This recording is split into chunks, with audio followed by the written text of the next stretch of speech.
In the headlines to the CBC NewsNight, changes being made to the island's laws to address the problem of overgrown lots. A timeline given for buildings to meet the construction criteria to withstand the impacts of climate change. Barbados benefiting from the formation of a drone unit within the Barbados Defense Force. Broadcasting from our studios in the Pine St. Michael, this is CBC NewsNight, starting now.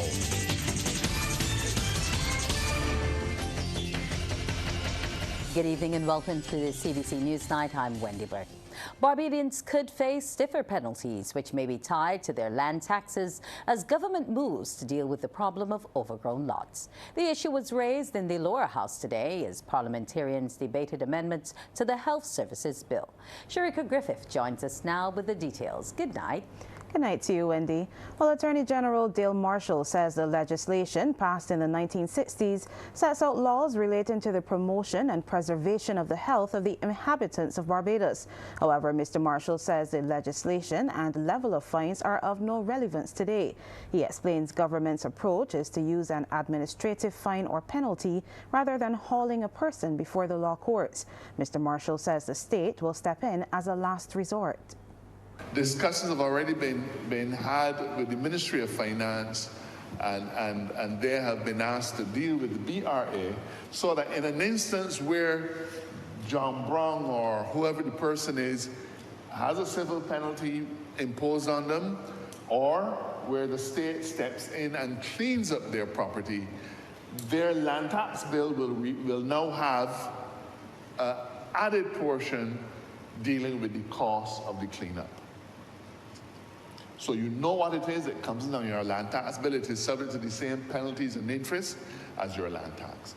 We feel that that is a much fairer system than selling somebody's house and land to recover $500 or $600 for cleaning up a lot. Home Affairs Minister Wilfred Abrams says overgrown lots are among major problems faced by communities across the island. He says there was a lot he had to clear for the residents in Goodland in his constituency, and it was costly. Mr. Abrams says there's public consensus on the best way forward.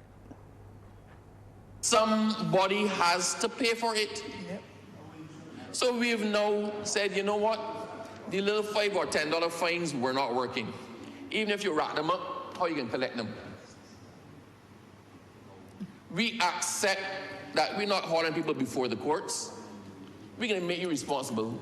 It'll be a civil penalty. It'll be a civil penalty. But it makes no sense to have a civil penalty that's incapable of being collected.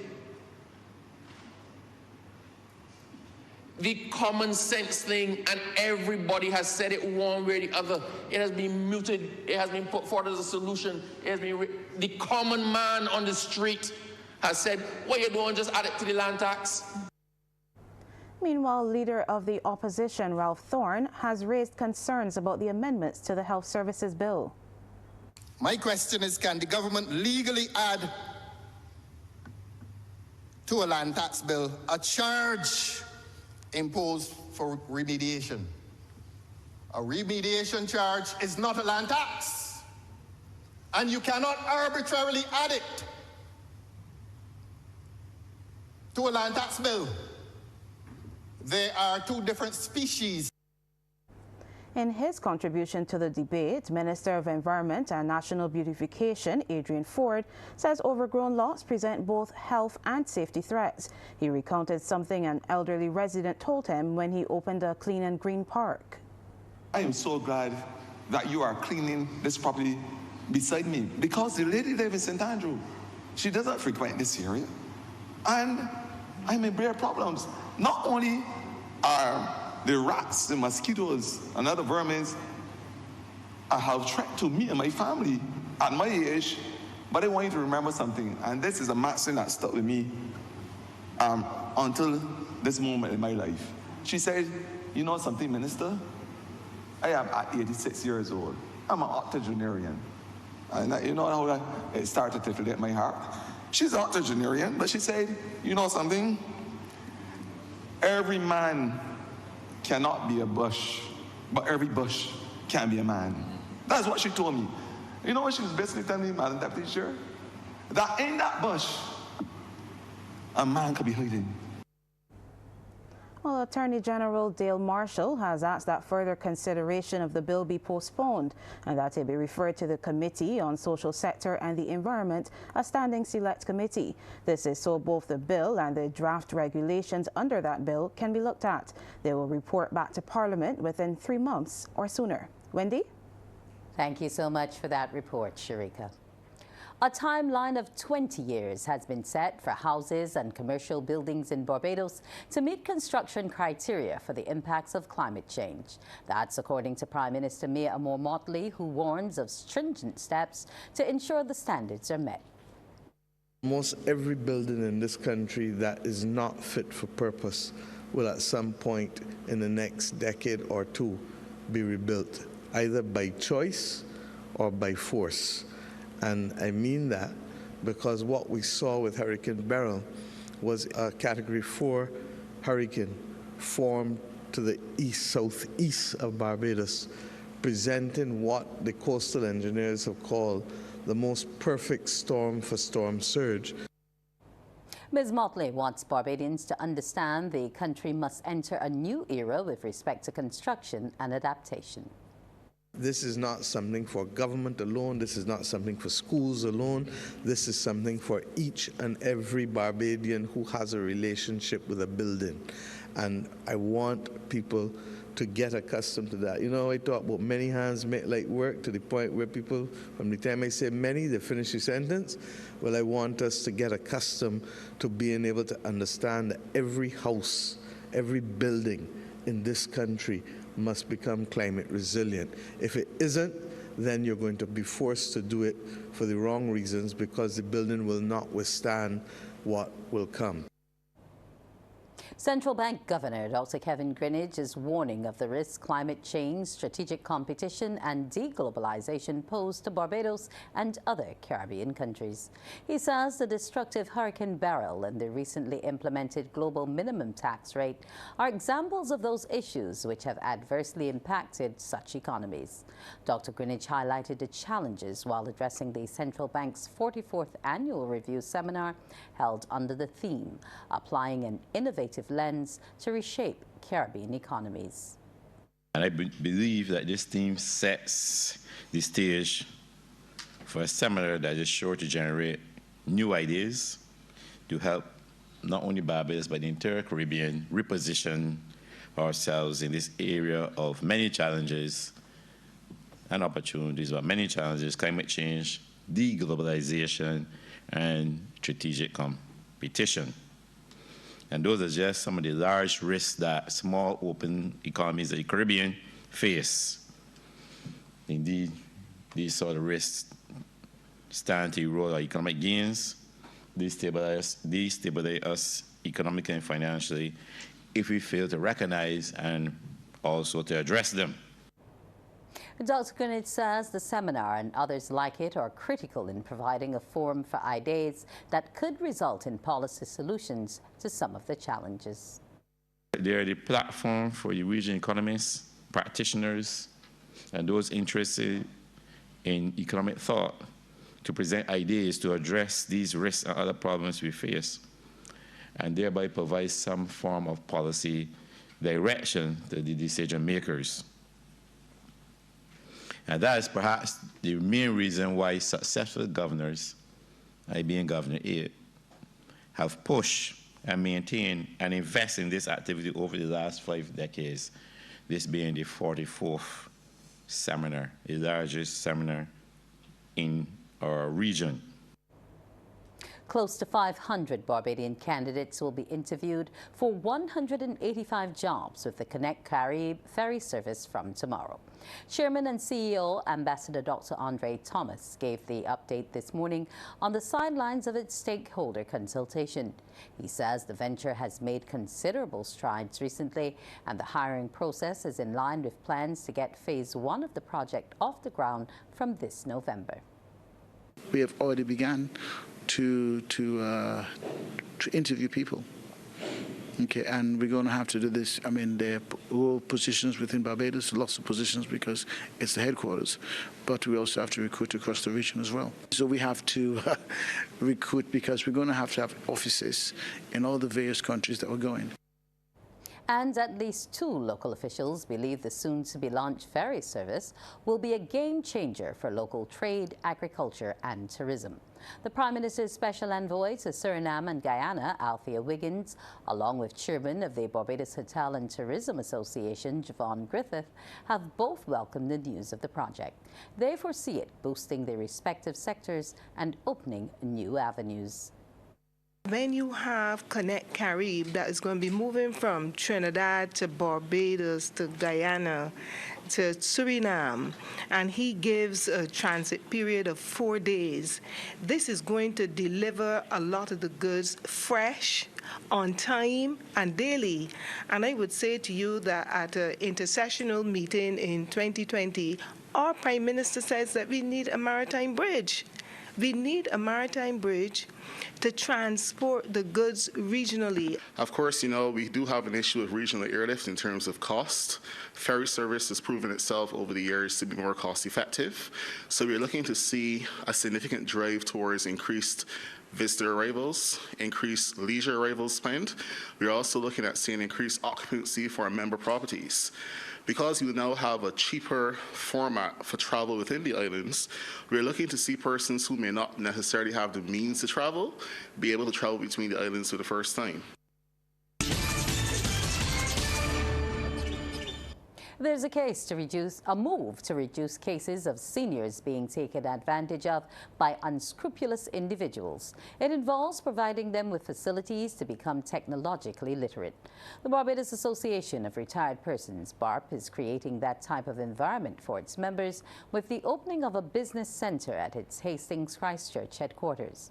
President Marlon Rice Bowen says amid concern about the exploitation of seniors, the board determined in October 2021 a dedicated space should be made available for seniors to access the digital landscape. She says a third of BAMP's membership have email addresses, but no access to those emails. We thought that we should have a project that members could come and be exposed, where they could come and use the internet, and where they can also be trained to how to use the internet. Because to file for visa application, to meet your statutory obligations, to get a passport, you name it, in today's spaces, you must have that digital access. Minister of People Empowerment and Elder Affairs Kirk Humphrey stresses better must be done to protect seniors, even though most of the issues surrounding older people are tied to family matters. The line that most of you may know is, then Athens says to them, well, the strong will do what they can, and the weak essentially will suffer what they must. And I have always felt that that idea, though we don't say it in such crude words, is actually the reality of our times. Particularly for vulnerable groups, right? That the strong will do what they will, and the weak suffer what they must. That's why I feel we have to reframe this idea that the elderly, persons with disabilities, children, particularly children who were abused, are some weak part of the society to be taken advantage of. A program aimed at helping all Barbadians manage their money is to be rolled out soon in communities across the island. The revelation from Permanent Secretary in the Ministry of Energy and Business, Kevin Hunt. Sharika Griffith has the details. The National Financial Literacy Program has been rolled out in schools and online and will soon be turning its attention to communities across Barbados. We're going to be coming into the community in various ways, in different streams, whether it's through the churches, through community organizations, where we come along to clubs and social gatherings, and we are going to be educating every single Barbadian who's willing to be a part of it on the value of money, how to use money, and how to let money work for you rather than you only work for money. Permanent Secretary in the Ministry of Energy and Business, Kevin Hunt, addressing the graduation and award ceremony for more than 100 participants of the Growing Together Small Business Training Program. It was organized by the Barbados Bottling Company Limited and the Coca-Cola Company. The program was designed for owners and operators of mini-marts, shops, food and beverage establishments, as well as vendors, in an effort to support future growth in the retail sector and economic growth for the country. When the Prime Minister met with us, we told her about the program. Initially, it was supposed to be just a program for our retail customers, because we sell beverages, and the guy that sells coconuts, he don't make us any money. But the Prime Minister said, we would like you to do this for all vendors, not just retail shopkeepers. And we said, okay, no problem. And what we found is as many as 30 or 40% of the participants in this program were not retail vendors. The program was facilitated by the National Transformation Initiative. Director, Dr. the Honorable Alison Leacock, is urging participants to embrace new digital technology to remain competitive. All of the reports are showing that over 1,060% increase year on year is being focused on artificial intelligence. You have a chance to learn it. Take 45 minutes out of your day and learn about generative AI. You know where, nti.org.bd. And really, once you learn not just the risks of it, but how to use it as a tool, you can be competitive. You no longer have to have that fear. The next cohort of the program is to begin in September. Sharika Griffith, CBC News. The Regional Police Training Center is in store for some renovations thanks to a $550,000 arrangement with the United States Embassy. Attorney General Dale Marshall and United States Ambassador Roger Nias signed the agreement at the Solicitor General's office. The Attorney General says, given the location of the school, maintenance is an issue. Every year, we have to turn away a significant number of women simply because we can't physically accommodate them. This investment by this assistance from the U.S. is going to be to remediate existing plant, but the investment by Barbados of $6 million will see us building 2 new dormitories. Each new dormitory will hold 30 people. So in addition to the existing capacity, we will have the ability to add an extra 60 recruits if we could reach that capacity. The American ambassador says regional security is one of the most important issues for them. Regional security is one of the most important issues we work on a daily basis. So this partnership with Barbados is one very close to my heart. I really have enjoyed working on these issues with the leaders here in Barbados, from the RSS to CARICOM Impacts to so many other organizations that are really designed to do one thing: make it safer for the people of Barbados and those who visit. People should not be fearing violent crime. They should not be fearing any sort of crime in an ideal world. So really our job is to enhance security, make it safer for people. And this step today really is a big step forward. The formation of drone unit within the Barbados Defence Force has been an asset for the country. The unit was set up in 2020. Captain Donovan Smith, the officer in charge, says it has been a force multiplier, making the BDF more efficient, competent and current. He was a guest on Morning Barbados. To use birds as one example, so part of our mandates would be disaster assessment, disaster search and rescue, sometimes the aid and assistance in the national security effort in terms of assisting our civil power, our friends in the civil power. And that's basically what we do every day. You wouldn't see us. The BDF, meanwhile, through its cyber unit, is playing its part in defending critical infrastructure. Officer in charge of that unit, Lieutenant Commander Neil Matthew, says it has partnered with the Ministry of Industry, Innovation, Science and Technology. What we try to manage is what is happening in our landscape in terms of our threat actors. sometimes you would see persons trying to deface our networks and our websites from the government perspective.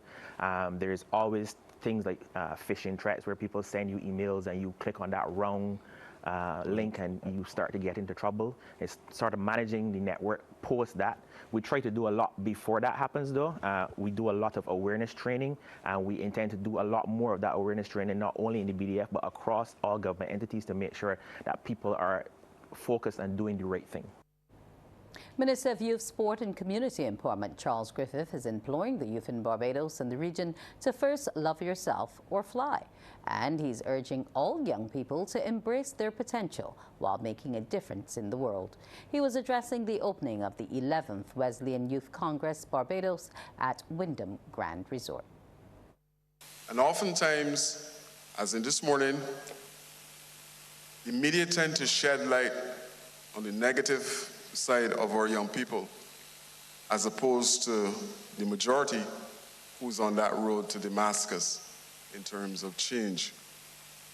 So I want to ask those of you who are here for this Congress to do exactly that, to embrace your potential. It must be about believing in self in order to get to the next step, because it is absolutely important for you to believe in yourself and what you're doing.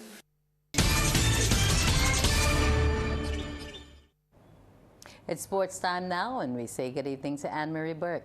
Good evening to you, Wendy, and we begin with news of cricket. Akil Hossain and the Washington Freedom have been beaten for the first time in the 2024 Major League Cricket season. It came in their final preliminary match against Sheffield Rutherford and the San Francisco Unicorns. Played last night at the Grand Prairie Stadium in Dallas, Freedom, after being sent into bat, made 174 for 3 in 15.3 overs. Skipper Steve Smith and Travis Head hit 56 each in a 101-run first-wicket partnership. Unicorns, with a revised target of 177 in 14 overs, replied with 177 for 4 off 13.4 to win by 6 wickets under the DLS method. Player of the match Sanjay struck 79 not out of 42 deliveries. That included 5 fours and 6 sixes. The result still leaves Freedom in first place and Unicorns in second, meaning they'll play each other again in the qualifier on Thursday. Tomorrow it'll be Karen Potter's MI New York against the Dwayne Bravo and the Texas Super Kings in the Eliminator. It'll be live from 8:30 p.m. on MCTV's ESPN channel 308. It was a no result due to rain for the Barbados under-19 team in their opening match of the Cricket West Indies Rising Stars under-19 men's 50-over competition. Playing today at the Park Hill playing field in St. Vincent at the Grenadines, the Windward under-19s were bowled out for 192 in 41.4 overs. Jatario Prescott took 3 for 33, Preston Clark 2 for 10, and Surav Worrell 2 for 22. Theo Edward made 55 and Captain Stefan Pascal 41. In reply, Barbados looked in good form in reaching 72 for 2 after 10.1 overs before the rain put paid to the rest of the match. Here's a look now as Zion Brathwaite was left not out on 31 and Kyle Jordan on 27. Here's a look at what play was possible in the Barbados innings. This one is going out on the ground at 6 runs. This one is hit over extra cover. That is 6 runs. This one is driven through the covers, 4 runs. Beats the man at extra cover. Full delivery there from Alexander. And I'm sure the instructions from the Barbadian management was to take full advantage. This one is a magnificent shot over wide, long off. This one is too short. Again, he goes over the mid-wicket region. And that is 4 runs again to Jordan. This one is too short, and that has been hit for an almighty 6. This time he should be out, and it's the wicket. Franklin, and look at the celebration from the young man. This one is down the wicket. That one is struck ferociously over the straight boundary for 6. Picking up quite a bit. We mentioned beautiful delivery. That's a beautiful delivery there from Murray. In the other games at Sand Hill, Trinidad and Tobago under-19s won by 31 runs over the Leeward Islands under-19s. Scores Leeward 77, TNT 108. And at Arnoldsville, Ghana under-19s won by 13 runs over the Jamaica under-19s. Scores Jamaica 162, Guyana 175. In tonight's business news, the 13 to 17 age group is the starting block for the Youth Entrepreneurship Scheme. Acting Manager Ryan Mosley made the observation at the start of the second day of the Summer Enterprise Experience program at the Parkinson Memorial School. Trevor Thorpe visited the camp today. Bringing dreams alive is part of the thinking behind the Yes Summer Enterprise Experience program. Camp Director Celia Collimore tells the Yes Business Report the energy level is high. This year we have a number of students, 72 students who have registered for Experience Enterprise, and they are from across Barbados, from across 20 schools on island. And as of today, they've experienced achieving personal excellence, they've experienced goal setting, and this morning they learned on mental health and wellness, which is new to our program. As you know, that mental health and stress, these are really rampant within our Barbadian society, and we want to make sure that our students are equipped with the tools and approaches to handling their overall mental health and wellness. Activities started yesterday, and the camp director says the program will move into a new phase tomorrow. By tomorrow, we're actually going to put them in teams, where this is the start of the process, where they have to brainstorm business ideas and come up with, what that product or what that service is. We're going to be teaching them business skills. They're going to learn about the business model canvas. They're going to learn about financial options. They're going to learn about marketing, presentation skills, so that by the end of the camp, they get to present their business idea and they will be judged on all the elements of the business model canvas. So it's going to be an exciting time for the campers. They're going to learn a lot. They're going to learn how to work together as a team. At the end of this week, we're going to be doing team building skills at Foursquare Heritage Park. So they get to go out, see someplace new, see something different, and learn around team building, how to be better team players and how to be better performers in business. Business consultant Sherrianne Battershield says mental health and wellness have been added to the program. Anger does not assist the situation, it actually accelerates it and takes it to a place it does not need to go. So for sure today they understood that we don't respond in anger, and to also seek to communicate differently, especially when things are bothering them. Just take that time necessary, if it's a 2-minute, and articulate yourself properly and be able to express yourself in a positive way. 13-year-old St. Michael's School camper Ethan Devenish tells the business report he's happy to be included in the exercise. I would say the classes are pretty hands-on, and right now it doesn't feel like a camp. It's like a really good experience, having a lot of fun, meeting new people, meeting new friends, making connections. So yeah, that's it. Yes, Acting Manager Ryan Mosley says the seeds of entrepreneurship are being planted in the participants from a young age. This Summer Enterprise program is a key component of our strategy to encourage young persons between the ages of 13 and 17 to start thinking entrepreneurial. A heavy component of this program is all about financial literacy. They get to use their creative minds to think about businesses that they may want to start. They meet friends, they form great friendships, they form great business friendships even at that stage. So this is key in setting the foundation for our young aspiring entrepreneurs to be entrepreneurs and to also think entrepreneurial even at this young stage. The 5-week summer program has attracted over 70 participants from secondary schools across Barbados. Trevor Thorpe for the Yes Business Report. And let's welcome back Anne-Marie for round 2 of sports. Yes, Wendy, I promised cricket, as Team Hibiscus from out of Trinidad and Tobago are the winners of the Women's T6 Classic against Barbados Blazers. Hibiscus won the final game to take the series 2-1. Played at the Sheffield playing field in St. George in game number 1, Hibiscus batted first and scored 58. Blazers in reply were dismissed for 54 to lose by 4 runs. CBC's Damien Best reports. This clash brought together Hibiscus and a Barbados select team. Hibiscus batting first, short and swept well by a young lady they call Nancy through square. Gets a little help from the fielder, 4 runs. Chandrawoti made 6 before she was stumped by Rihanna Holder, chasing a wide one. Nancy was trying her best to get the team to a competitive score. Pounces on another wayward delivery down to the vacant leg side boundary. Eventually, Hibiscus would post 58 for 3 of their 6 overs, with most of the runs coming in extras. Select Barbados in response, that's Junaya Seeley pulling hard and straight through the fielder, 4 welcome runs. However, Seeley would be the first to fall, trying to come back for a second run, and I believe she would have made it if the bat was grounded. Run out then for 5. Charles Wood was next to go, caught and bowled for 2. Amir Adams stepped up to the plate and took a liking to the bowler. Full toss, slapped down the ground, 4 runs. 2 full again, and the same result. Races down to the long on boundary. Adams looking dangerous. In fact, he struck 3 fours in his innings to put Barbados in the driver's seat. Driana Holder tried to match the intent of Adams, but was held in the deep by Latchman for 5, going for a maximum. Franklin Giroux in next. He hit a 4 and then got a delivery from Nancy that kept low. Bowled through the gate for just 6. 4 wickets down now. The last hope, Rihanna Holder just pops it up in the air and is caught by the wicketkeeper. 54 all out in the final over. Barbados select as Hibiscus win by 4 runs. And that's it for Sports. Wendy, back over to you. Thank you so much, Anne-Marie.